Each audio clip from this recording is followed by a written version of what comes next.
Kutch university ફરી એકવાર ભરતી વિવાદને લઈને ચર્ચામાં આવી.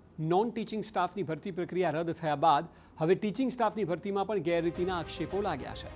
યુનિવર્સિટીના પૂર્વ સેનેટ સભ્ય રમેશ ગરવાએ આરોપ લગાવ્યો છે કે માર્ચ મહિનામાં થયેલી 32 ટીચિંગ સ્ટાફ ભરતીમાં ગેરરીતિ થઈ છે. તેમનો આરોપ છે કે કુલપતિ અને રજિસ્ટ્રારે લાયક ઉમેદવારને બદલે પોતાના મળતિયાઓને ગોઠવ્યા છે. ઇન્ટરવ્યૂ દરમિયાન નિયમો વિરુદ્ધ અગાઉથી નક્કી કરાયેલા સબ્જેક્ટ એક્સપર્ટને બેસાડવામાં આવ્યા હતા અને કેટલાક ઉમેદવારોને અગાઉથી પૂછાનારા પ્રશ્નોની જાણકારી પણ આપવામાં આવી હોવાનો આક્ષેપ છે. ફોર્મ ભર્યું છે એનેમાંથી 15 જે શોર્ટ લિસ્ટ થાય, 15માંથી જેને લેવાનો છે એનો ક્રમ ભલે એનો મેરિટમાં 10મો નંબર હોય પણ એને લેવાનો હતો, એના માટેની બધી વ્યવસ્થા થાય જેની પાસેથી આ લોકો આર્થિક કંઈ લાભ લીધો અથવા તો અન્ય કોઈ સેટિંગ જે હોય.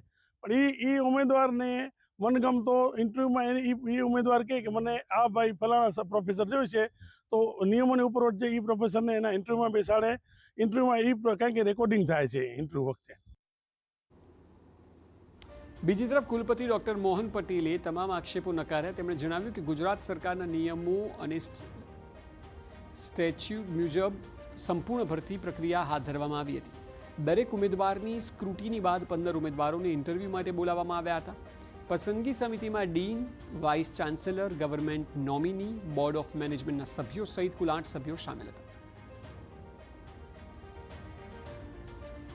ત્યારે વિદ્યાર્થીને આપણે પૂછતા નથી હોતા કે તમે કોના અંડરમાં ભણેલા છો અથવા તો પીએચડી કોના અંડરમાં કરેલું છે, અને એ રીતે ક્યારેય કોઈ એમ કહેવાય કે નિષ્ણાત એ કોઈ આખા 8 અથવા તો જે કોઈ એક્સપર્ટ હોય એને ઇન્ફ્લુઅન્સ કરી શકે. અને એ રીતે આ ભરતી પ્રક્રિયા જે થયેલી છે એ સંપૂર્ણ રીતે મારા મતે એ નિષ્પક્ષ રીતે થયેલી છે અને સરકારશ્રીના જે નિયમો છે એનું સંપૂર્ણપણે પરિપાલનના સ્વરૂપે આપણે આ સમગ્ર ભરતી પ્રક્રિયા કરેલ છે.